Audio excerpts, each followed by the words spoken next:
Eh bien, c'est la dernière ligne droite de cette première émission de la semaine et on va tout de suite enchaîner avec le buzz.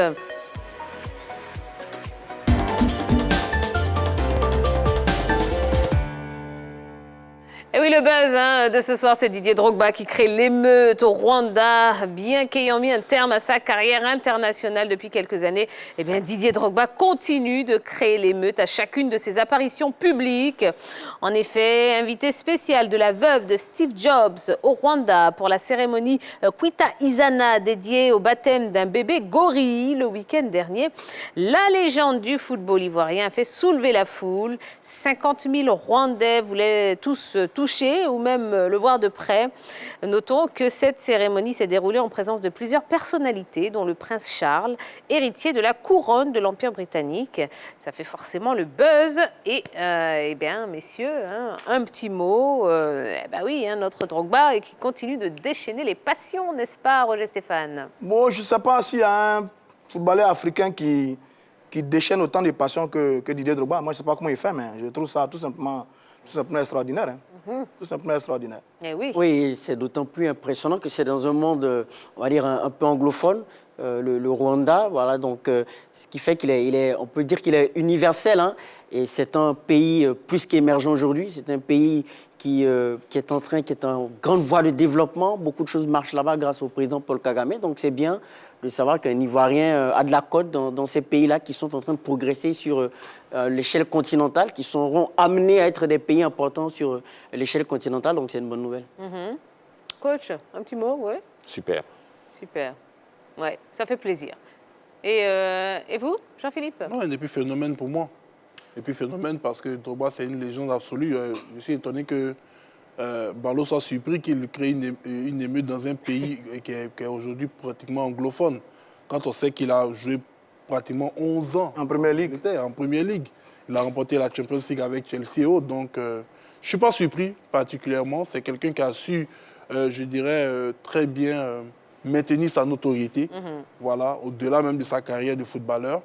Il est très engagé dans les actions caritatives. Voilà, et il a toujours eu cette volonté de tout faire pour redonner à l'Afrique ce que l'Afrique lui a donné.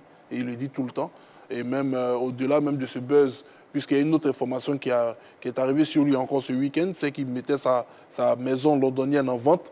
Un indice également pour démontrer que sûrement l'homme a décidé de revenir s'installer ici pour mener ses actions. Donc je ne suis pas surpris qu'il continue de créer l'émeute sur le continent africain. Et bien voilà, et en tout cas ça fait plaisir de voir notre Didier Drogba rayonner comme ça, partout où il passe.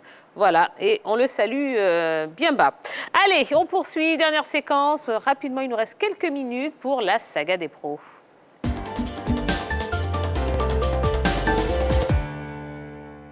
Les internationaux ivoiriens n'ont pas été nombreux à se mettre en exergue ce week-end. Il n'empêche que 3 parmi eux ont relevé le défi. Eh bien, regardons ensemble. 3 attaquants internationaux ont fait tourner le canon ce week-end en Europe. Il s'agit de Christian Kwame, Franck Boli et Bayova Koun, qui lui a connu une semaine faste en Angleterre. Buteur en milieu de semaine face à Middlesbrough, l'ex-attaquant de Toulouse FC a sauvé Watford d'une défaite samedi dernier devant Rotherham 1-1.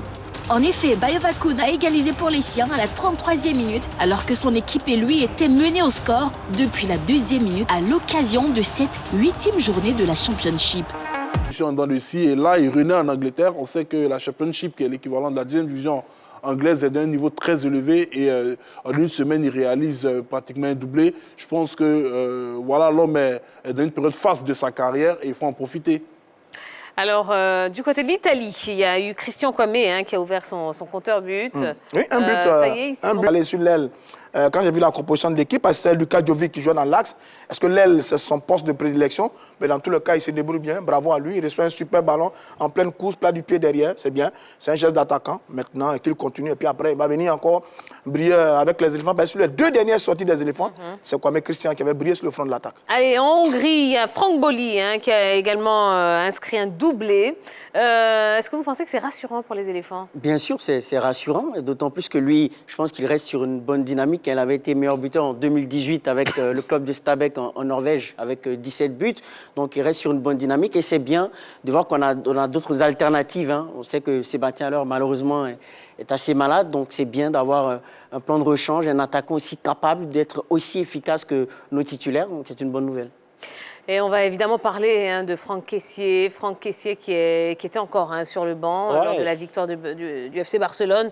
Est-ce qu'on doit commencer à s'inquiéter, coach? Effectivement, on doit commencer à s'inquiéter parce que c'est l'une des pièces maîtresses de notre équipe nationale. Aujourd'hui, bon, c'est vrai qu'il a fait un choix peut-être sportif, mais je pense qu'avant de faire ce choix, il a eu quand même à échanger avec l'entraîneur qui lui a quand même donné certaines garanties.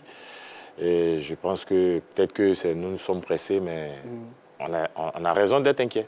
Oui, en même temps, ce n'est pas une surprise, hein, parce que lui-même, il avait déclaré qu'il savait qu'il ne serait pas titulaire. Et pour ce qu'on a pu écrire sur ce plateau-là, on avait dit que pour qu'il soit titulaire, il faut montrer beaucoup de choses, il faut faire beaucoup d'efforts. Mais moi, je mise plus sur une possible titularisation en Ligue des Champions. Lorsque le Barça va affronter les équipes avec beaucoup d'intensité, le Barça doit affronter même le Bayern. Je pense qu'il aura son mot à dire pour muscler un peu le jeu. Donc, je pense qu'en Ligue des Champions, il pourra avoir un... Bon, moi, je ne sais pas trop sur la Ligue des Champions. Bon, je vois 3 bouts de match sur 4, pas de but, pas de pattes décisives. Ce n'est pas du Kessié, ça. Notre Kessié, c'est... J'ai regardé un peu la composition du Barça sur le dernier match. Gavi, Busquets, Pedri au milieu de terrain, des purs catalans. Jean-Philippe parle depuis l'effet Coupe du Monde. Bon, regarde, c'est un début, il a en difficulté un peu. Bon, mettons, on va attendre un peu encore. Ce n'est que le début de saison, on va attendre un peu, mais vraiment, voir notre Franck Kessié comme ça, sur le banc, oui, on souffre un peu à lui, mais... Allez, rapidement, voilà, ça peut compromettre sa situation au sein de l'équipe nationale. En équipe nationale, oui. Moi, je pense que ça devrait compromettre, mais est-ce que l'entraîneur va prendre ce risque? C'est la grosse question. Bon. Eh bien, wait and see, comme dirait l'autre.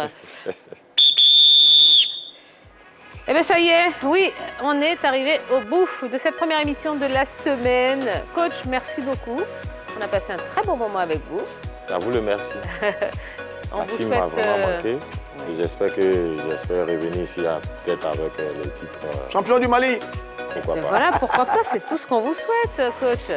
En tout cas, vous revenez quand vous voulez. Donnez-nous des nouvelles régulièrement, surtout. Hein, parce que, oui, on prend beaucoup de plaisir à vous suivre. Merci la team, merci à vous, amis téléspectateurs.